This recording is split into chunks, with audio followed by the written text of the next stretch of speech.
kitaabka magaciisu waa The 5-Second Rule. Qoraaga buugga waa Mel Robbins. waxay soo saartay qaacidadan ayadoo ku jirto marxalad adag nolosheeda, waxayna ka caawisay in nolosheeda mar labaad ee guulo hor leh ka gaarto. markii hore fikradda waxay ku soo bandhigtay TEDx, kadib fikradeeda aad ay u faaftay, dad badanna way ku guul gaareen. kadib Mel Robbins waxay go'aansatay inay buug qorto, wayna ka guuleysatay.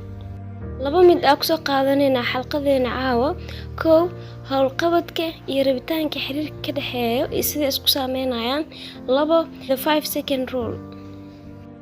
qodobkooda aan ku bilaabo.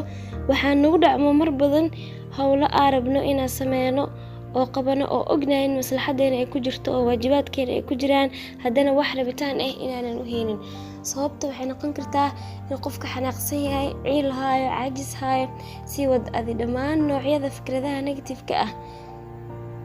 dhammaan waxaas waxay naga wada celinayaan inaan ficilka ku dhaqaaqno.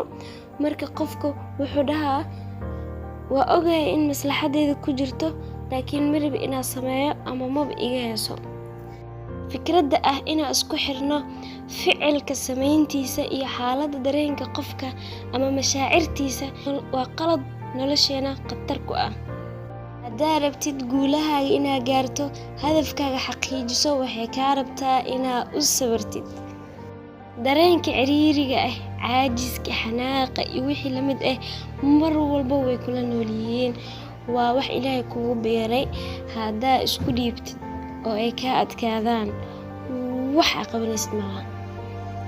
alla Ilaahay waa inaad ka hortagto oo ka adkaataa. meeshaas markii la maraayo, dad baa motivationka ay dhegeysanayaan ka dhigtaan xal, laakiin motivationka waa xal gaaban oo ay saameyntiisu yar tahay. haddaba muxuu yahay xalka? xalka rasmiga ah waa inaad shaqadaada qabsataa adigoo iska indhatiraysid mashaacirtaada.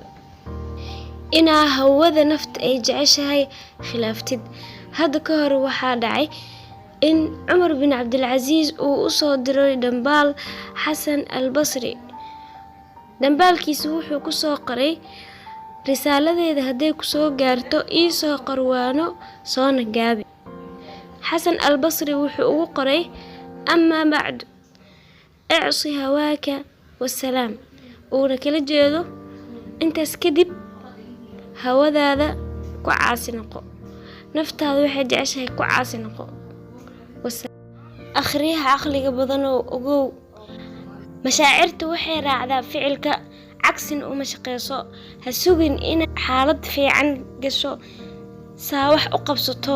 bilow hawsha, kadib mashaacirtaada way isbedelaysaa.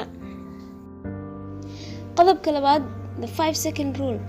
qoraaga Mel Robbins waxay maraysay xaalad adag nolosheeda, heer ay subaxii hurdada kasoo kici weyso, sariirta kasoo kici weyso.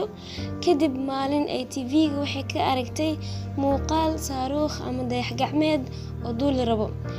5, 4, 3, 2, 1.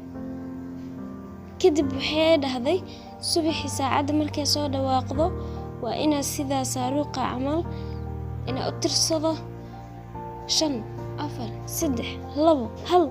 kadibna saas camal sariirta uga boodo siduu saaruuq hawada u galay.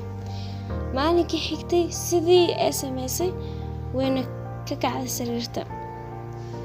cilmi ahaan markay soo bandhigtay fikradda, waxay sheegtay qoraada in maskaxda bini'aadanka intaasoo fikrad ay ku soo dhacaan waqti yar gudahooda.